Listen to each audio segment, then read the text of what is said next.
Sophie Harry. Tu ne seras jamais président-directeur général.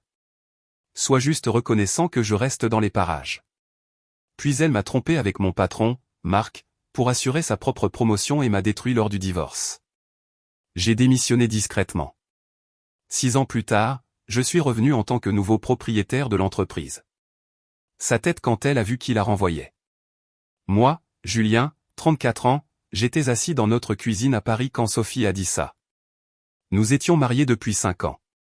J'étais chef de projet senior chez Innovatech Solutions, une société de conseil en technologie, gagnant un salaire décent, environ 88 000 €.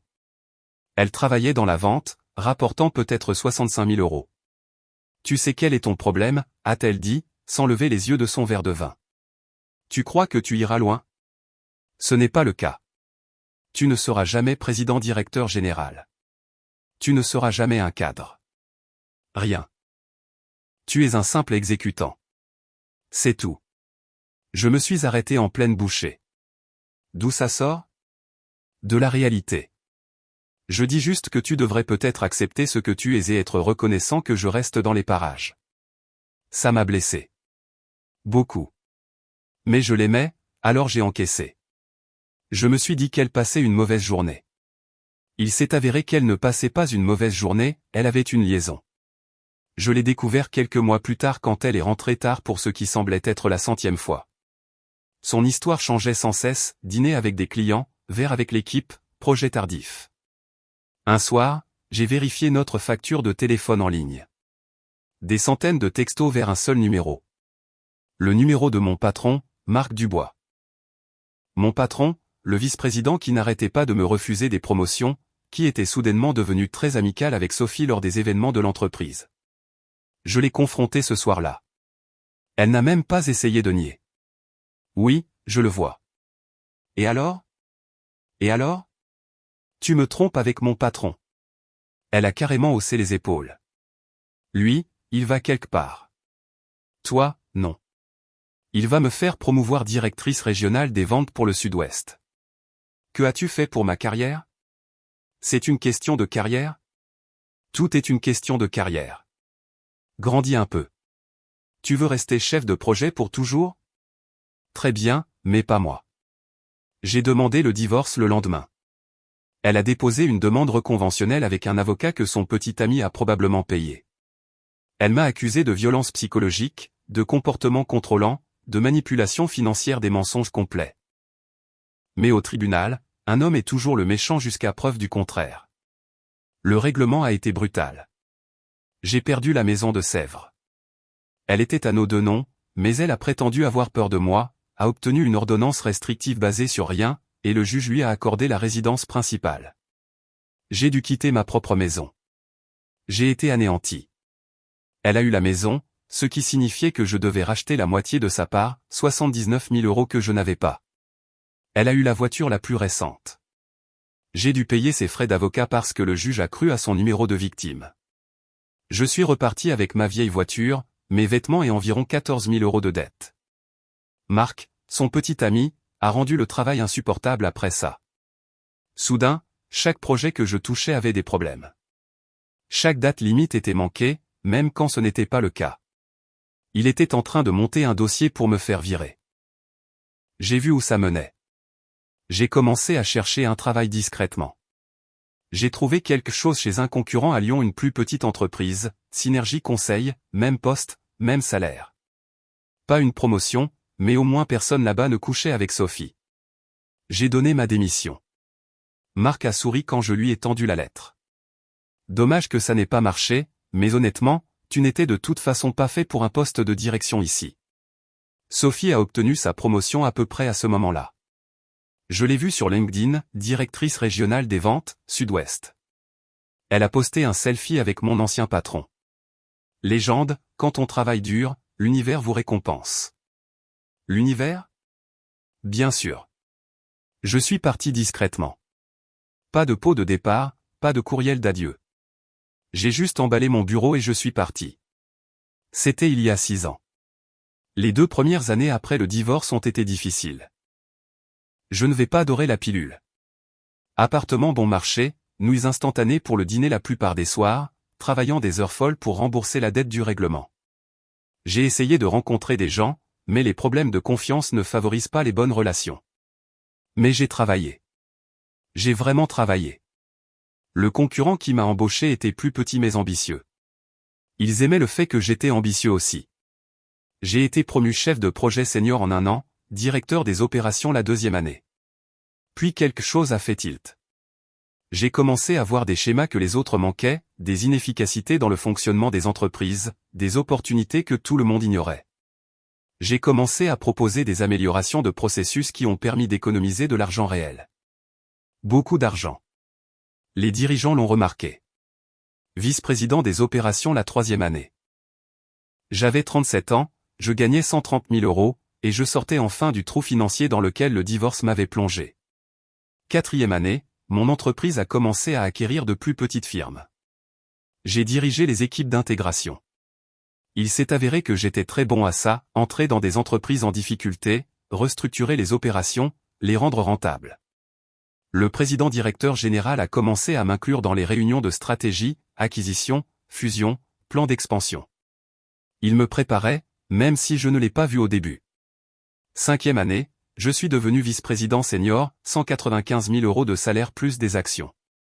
J'avais remboursé toute la dette du divorce, j'avais des économies, j'avais des options d'achat d'actions qui valaient vraiment quelque chose. Puis est venue l'opportunité qui a tout changé. Les bailleurs de fonds de capital investissement de notre entreprise, Global Equity Partners, voulaient s'étendre sur le segment de marché de mon ancienne firme. 2 options, concurrencer directement ou acquérir. L'acquisition était plus logique financièrement. Mon ancienne entreprise, Innovatech, avait périclité. Marc avait été promu président-directeur général quelques années après mon départ. Oui, le petit ami de Sophie dirigeait toute la boutique. Sous sa direction, ils avaient perdu des clients majeurs, manqué leurs objectifs à plusieurs reprises et perdaient leur talent. Le cours de l'action s'est effondré. Ils étaient des cibles d'acquisition parfaites. J'étais dans la pièce quand notre président-directeur général en a parlé. Que sais-tu de cette firme? J'y ai travaillé 8 ans. Je la connais de fond en comble. Parfait. Tu dirigeras l'audit préalable. Si nous les achetons, tu dirigeras l'intégration. L'accord a pris environ 8 mois à se conclure. Le capital investissement adore les entreprises en difficulté qu'ils peuvent vider et reconstruire. Nous avons payé 32 millions € probablement trop cher, mais les contrats clients étaient précieux. Pendant l'audit préalable, j'ai tout vu. Leurs finances étaient bien pires que ce que les chiffres publics montraient. Marc avait joué avec la comptabilisation des revenus, manipulant les chiffres pour gonfler les résultats trimestriels. Rien de techniquement illégal, mais extrêmement douteux. J'ai aussi vu le package de rémunération de Sophie, 167 000 €. Un bon salaire, mais elle était payée comme une directrice pour faire le travail d'une manager. Ses chiffres de vente réels étaient au mieux médiocres.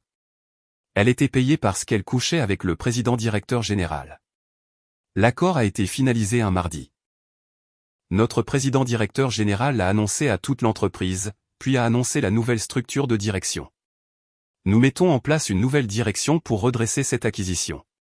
Votre vice-président senior des opérations servira de président par intérim pendant l'intégration. Il me rendra compte directement. Moi. J'étais le président par intérim. Le premier jour dans mon ancien bureau à la Défense était surréaliste. Même bâtiment, même salle de conférence, différents noms sur les portes. Je suis arrivé tôt, j'ai passé la matinée à examiner les organigrammes, les données de rémunération et les évaluations de performance, en dressant ma liste. Le dossier de Sophie était au 3e étage. Directrice régionale des ventes, le même titre qu'elle avait obtenu il y a 6 ans, jamais promue depuis. Ces évaluations de performance étaient, disons, généreuses clairement écrites par quelqu'un de partial. Ces chiffres réels montraient une baisse de performance 3 années de suite. Marc, le désormais ancien président-directeur général, avait été licencié dans le cadre de l'acquisition. Parachute doré, clause de non-concurrence, parti. Il n'était plus mon problème. Mais elle était toujours là, toujours employée. J'ai convoqué une réunion générale pour cet après-midi-là. La salle de conférence était bondée d'environ 60 employés à l'air nerveux. Les acquisitions effraient les gens. Et elle était là, au milieu de la salle. Elle m'a vu entrer, et son visage est devenu complètement blême. Elle savait. Elle a immédiatement su qui j'étais et ce que cela signifiait. Je suis resté professionnel. Je me suis présenté, j'ai parlé de la transition, du plan d'intégration, et de ce que cela signifiait pour tout le monde. Message d'entreprise standard. Il y aura des changements organisationnels au cours des prochaines semaines, ai-je dit. Certains postes redondants seront supprimés. Certains rôles seront restructurés. Nous rencontrerons chaque département cette semaine pour discuter des détails. Sa main s'est levée. Y aura-t-il des indemnités de licenciement pour les personnes qui seront licenciées? Je l'ai regardé directement pour la première fois. Pour les employés éligibles, oui. Une indemnité standard basée sur l'ancienneté. Son visage a rougi. Elle savait que les licenciements pour insuffisance de résultats ne donnent pas droit à une indemnité. Après la réunion, elle a essayé de me coincer dans le couloir. Nous devons parler. Vraiment? Tu ne peux pas faire ça. Tu ne peux pas simplement arriver ici et... Je ne fais rien contre toi spécifiquement, Sophie. Je dirige une entreprise. Si tu as des inquiétudes concernant ton poste, prends rendez-vous avec les ressources humaines. C'est personnel, et tu le sais. Les gens regardaient maintenant. J'ai gardé une voix égale. C'est purement professionnel. Tu es une employée d'une entreprise que je supervise maintenant. C'est toute l'étendue de notre relation. Elle s'est mise à pleurer, là, dans le couloir. Tu vas vraiment me virer? Après tout? Après tout? J'ai failli rire. Oui. Après tout. Je me suis éloigné, la laissant là, en sanglots, pendant que ses collègues faisaient semblant de ne pas remarquer. J'ai passé le reste de la semaine en réunion de département, à parler au manager, au chef d'équipe, et à examiner les opérations. Son nom revenait sans cesse. Elle ne gère pas vraiment l'équipe, m'a dit en privé un de ses subordonnés directs. Elle se présente aux grandes réunions et s'attribue le mérite de notre travail. C'est nous qui faisons tout. Comment a-t-elle gardé son poste si longtemps? L'employé semblait mal à l'aise. Le président-directeur général précédent la protégeait. Compris. À la fin de la semaine, j'avais ma liste de licenciements, 18 personnes. Postes redondants, mauvais résultats constants, des gens qui avaient mentalement démissionné il y a des années. Le nom de Sophie était dessus. J'ai programmé les réunions pour la semaine suivante. Les ressources humaines annonceraient la nouvelle, mais je serai présent pour chacune. C'est ce que font les vrais leaders. Ils ne se cachent pas derrière les ressources humaines. Elle était prévue en milieu de matinée. Elle est entrée l'air défiant, comme si elle avait passé le week-end à se convaincre qu'elle était intouchable. « Asseyez-vous » a dit le directeur des ressources humaines. Je n'ai pas besoin de m'asseoir. Je sais ce que c'est. Alors vous savez que nous mettons fin à votre emploi, avec effet immédiat. Vous ne pouvez pas faire ça. Je vais vous poursuivre en justice. C'est de la rétorsion. J'ai parlé pour la première fois. C'est un licenciement pour insuffisance de résultats. Vous avez manqué vos objectifs 3 années consécutives. Votre équipe a déposé plusieurs plaintes concernant votre leadership. Vous êtes rémunéré 37 000 € au-dessus du marché pour un travail que vous ne faites pas réellement. Cela n'a rien à voir avec notre histoire personnelle. C'est complètement absurde. Tu fais ça à cause du divorce. Le divorce remonte à 6 ans. Je fais ça parce que tu n'es pas bonne dans ton travail, et cette entreprise ne peut pas se permettre d'avoir des poids morts. Elle s'est tournée vers le directeur des ressources humaines. Mes évaluations ont toujours été positives.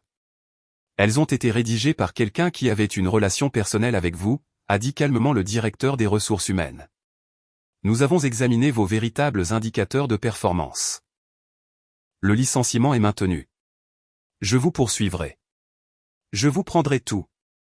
Vous pouvez toujours essayer, ai-je dit, mais vous ne gagnerez pas.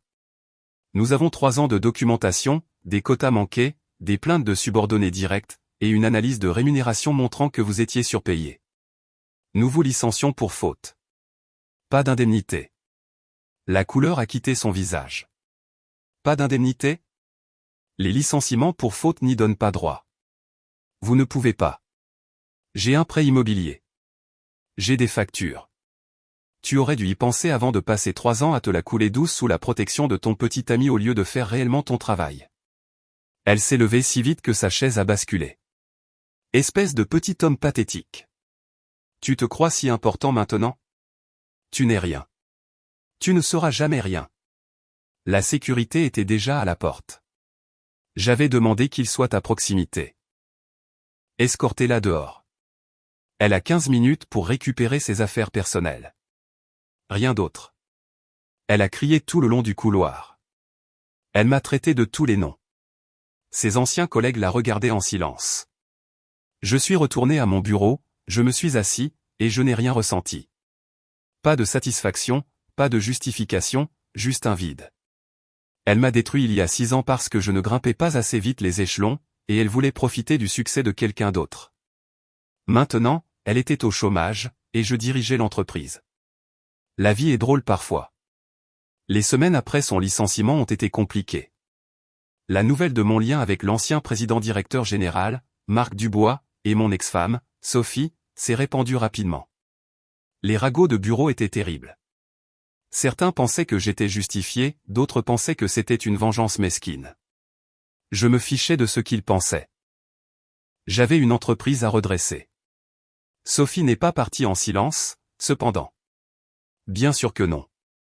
Environ 2 semaines plus tard, j'ai reçu une lettre de son avocat, licenciement abusif, environnement de travail hostile, rétorsion, toutes les accusations habituelles. Il voulait qu'elle récupère son poste, plus des dommages et intérêts. Notre équipe juridique a littéralement ri en la lisant. Elle n'a aucune chance, m'a dit notre avocat. Nous avons des années de problèmes de performance documentés, plusieurs plaintes de subordonnés concernant son leadership, et des données de rémunération montrant qu'elle était considérablement surpayée pour son rendement. Elle attaque en justice parce qu'elle est en colère, pas parce qu'elle a un fondement juridique. Que dois-je faire? Rien. Nous répondrons par les voies appropriées.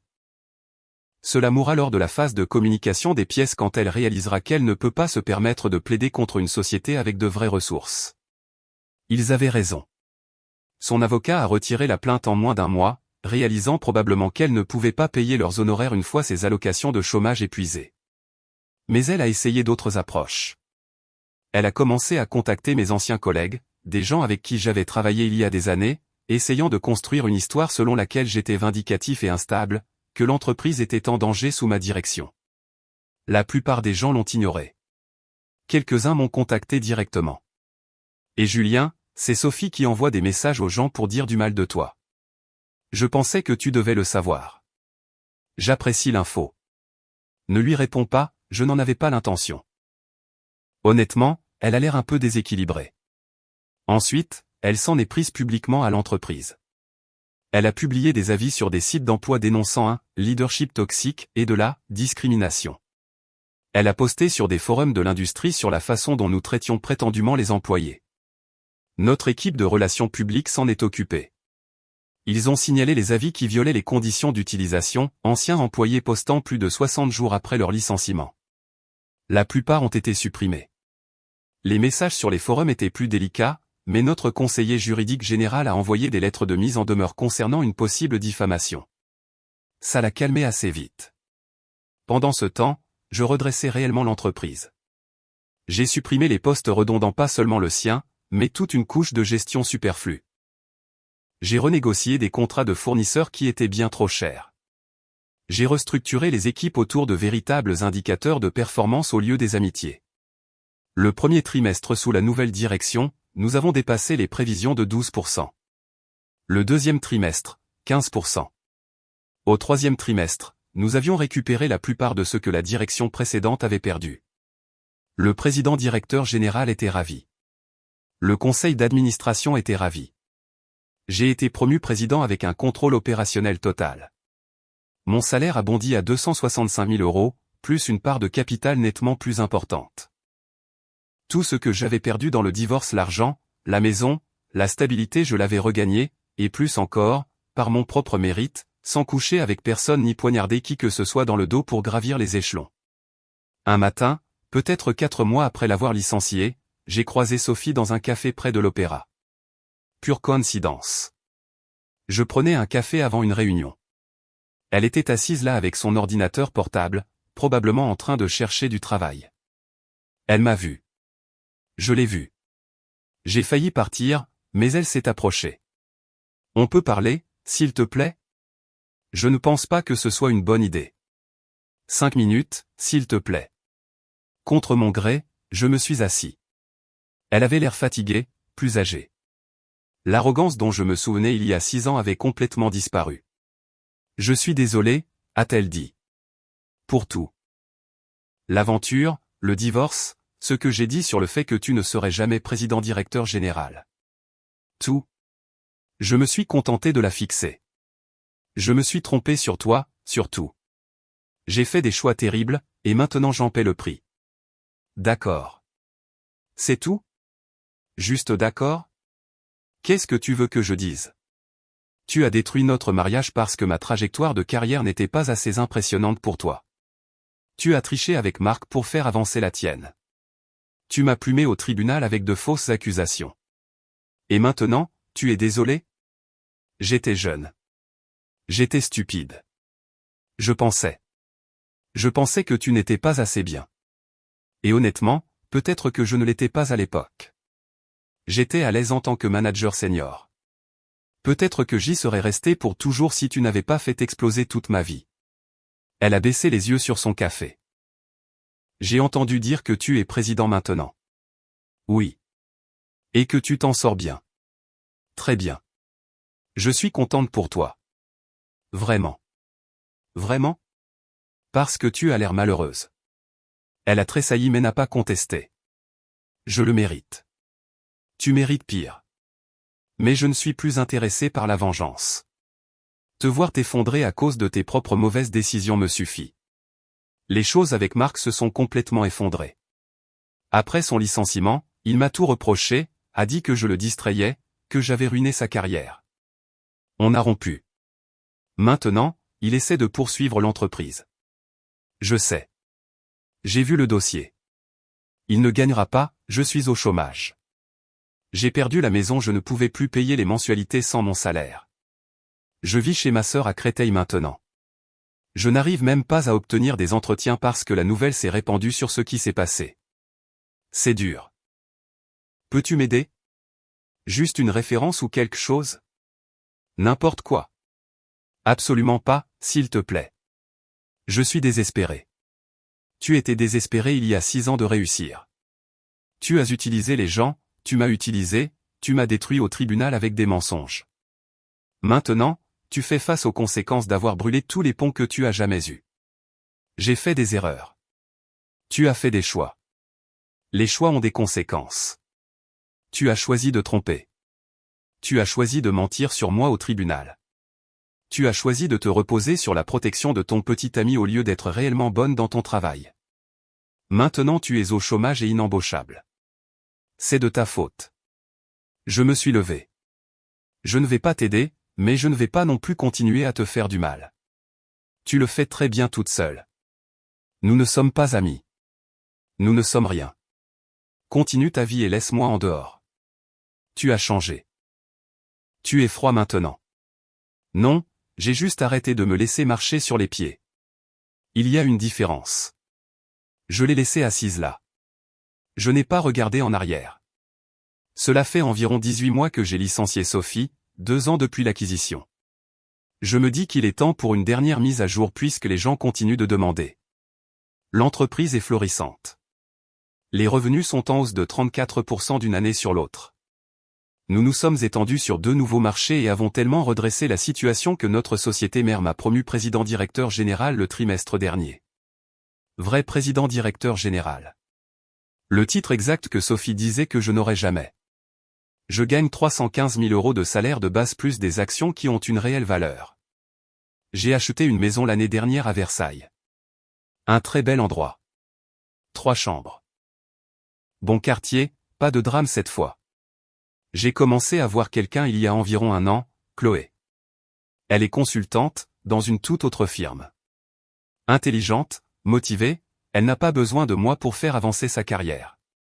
Nous y allons doucement, mais c'est bien, sain, construit sur un respect mutuel réel au lieu de ce qu'était mon mariage. Sophie, j'ai appris par des connaissances communes, a finalement trouvé du travail. Coordinatrice des ventes dans une petite entreprise en banlieue, un poste de débutant, gagnant probablement 50 000 € si elle a de la chance. Elle a la quarantaine, et recommence en gros sa carrière à zéro. Son ex, Marc, a perdu son procès pour licenciement abusif. Il s'avère que les parachutes dorés ont des clauses sur les performances documentées. Quand nous avons montré au juge les preuves de ses pratiques comptables créatives, l'affaire s'est rapidement effondrée. Aux dernières nouvelles, il fait du conseil en freelance, loin du niveau de direction. Les gens me demandent si je me sens mal de la façon dont les choses ont tourné pour elle. Honnêtement, non. Elle m'a regardé il y a 6 ans et a dit que je ne serais jamais président-directeur général. Elle a dit que je devrais être reconnaissant qu'elle reste malgré mes limites. Puis elle m'a trompé avec mon patron, m'a détruit au tribunal et a pris tout ce qu'elle pouvait. Je n'ai pas planifié de vengeance, je n'ai pas comploté pour prendre le contrôle de l'entreprise juste pour la virer. J'ai travaillé dur, je suis devenu meilleur, et j'ai saisi les opportunités quand elles se sont présentées. Le fait que l'une de ces opportunités m'ait ramené à Innovatech Solutions était juste de la chance. Ce que j'ai fait de cette opportunité était purement professionnel. Elle a été licenciée parce qu'elle était sincèrement mauvaise à son poste. Le président-directeur général précédent la protégeait parce qu'ils couchaient ensemble. Une fois qu'il est parti et que la performance réelle comptait, elle n'était pas à la hauteur.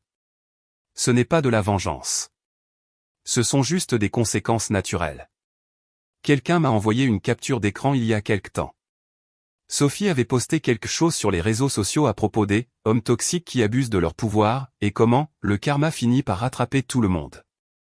J'ai vraiment ri parce que le karma est réel. Elle a récolté exactement ce qu'elle a semé. Elle voulait un mari qui soit président-directeur général, elle en a eu un, mais pas comme elle s'y attendait. Elle voulait faire avancer sa carrière par tous les moyens nécessaires, elle l'a fait, tout droit vers le chômage. Elle pensait que je n'arriverais jamais à rien. Il s'avère qu'elle avait très tort. La meilleure vengeance n'est pas un plan élaboré. C'est le succès. C'est bien vivre pendant que les gens qui vous ont fait du tort s'autodétruisent à cause de leurs propres choix terribles. J'ai fini de penser à elle. J'ai fini de me soucier de ce qu'elle pense ou fait. J'ai une entreprise à diriger, une relation à construire avec Chloé, et une vie qui est vraiment belle maintenant. Elle peut se débrouiller seule.